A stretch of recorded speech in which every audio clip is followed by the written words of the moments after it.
ती एक फार मोठी गोष्ट आहे की कोणाला येत नाही.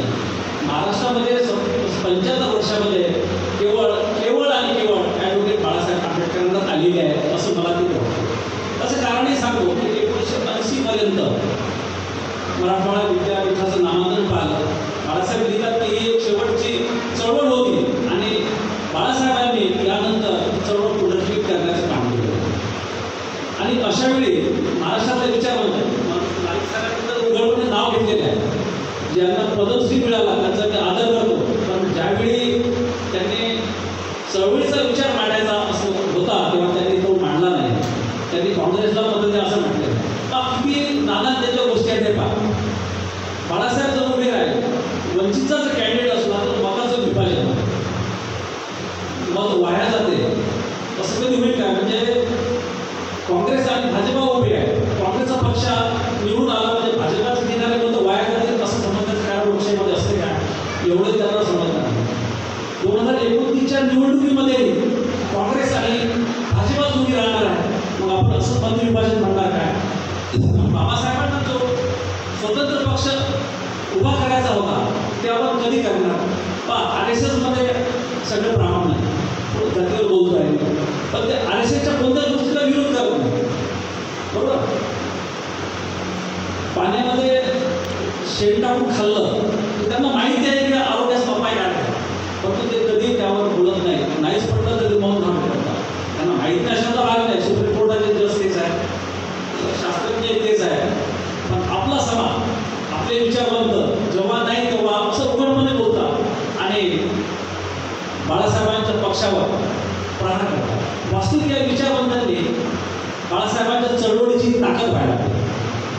अशा वेळी की जेव्हा रणसंग्राम लढला जात असतो आणि 5 वर्ष ते विचारवंत कुठे दिसतात याचा की ठाम करता आपल्याला लागतो. म्हणून खरी जर चळवळ समजून घ्यायची असेल आपल्याला या विचारवंतांना जो मान सन्मान दिलेला जे विचार करण्याची ताकद आपल्याला आंबेडकरी चळवळीमधून आलेली आहे. हा चळवळीचा विचार ॲडव्होकेट बाळासाहेब आंबेडकर चालवत आहे. मग असं जर दरवर्षी भाजपा आणि काँग्रेस उभा राहणार आणि आपण हाच प्रचार करत गेलो की मतविभाजन होणार तर बाबासाहेबांना अपेक्षित असलेला विचार आपण कधी मांडणार आहे? बाबासाहेब म्हणत असं की मला तिथला वंचितांचा गरीब समुदायामधला प्राईम मिनिस्टर मला इथला पाहायचा आहे आणि ते कधी होणार? बाळासाहेबांना हे माहिती आहे की एकटा खासदार निवडून गेल्याने काही होऊ शकत नाही. त्यांना हे माहिती आहे की एखाद्याला पाठिंबा दिले तो निवडून येत नाही. तरी पण ते असे काय करतात? त्याचं कारण असं की ते नेते आहेत, एक पक्ष ते चालवतात आणि पक्ष चालवत असल्यामुळे त्यांना मतांची कशा प्रकारे गरज आहे हे लोकशाहीमध्ये समजलं आहे. लोकशाहीचं मापन आपण कशावर करतो? जसं मागच्या 2019च्या निवडणुकांमध्ये 45 लाख कोटी मिळालं हे त्याचं मापक झालं. BJPला एवढे कोटी मिळालं हे त्याचं मापक झालं. आणि आपण जर अशा वेळी जर दूर राहिलो विचारवंत जर वेगळी बाजू मांडत राहिले तर कशाचा विचारवंत म्हणायचं काय? हा प्रश्न या साहित्य संमेलनामध्ये खेळला गेला. म्हणून मी इथे विचारवंतांना आग्रहाची विनंती करतो की त्यांनी हा विचार महाराष्ट्रभर केला पाहिजे. विशेषतः रेखाताईंना मी हा धन्यवाद देतो. महाराष्ट्रामध्ये आम्हाला गैरसमज घ्यायचा होता.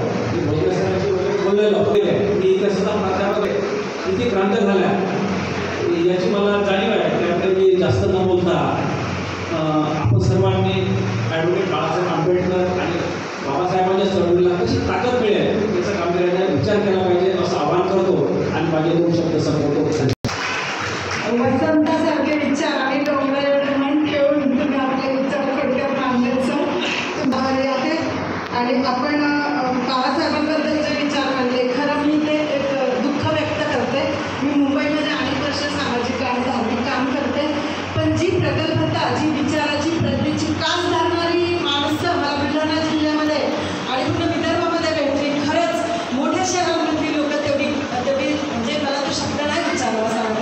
पण तुम्ही जेवढी प्रामाणिक आहात बाबासाहेबांच्या विचारांना आणि म्हणून तुमची जी मला इकडे आई भेटलेला त्या बिचारा गुन्ह्यामध्ये चालत आल्या आणि त्या ऐकायला आल्या त्या कमी शिकलेल्या पण मला समाजात प्रेरणा नाही असं मोठ्या शहरांमध्ये नाही होते.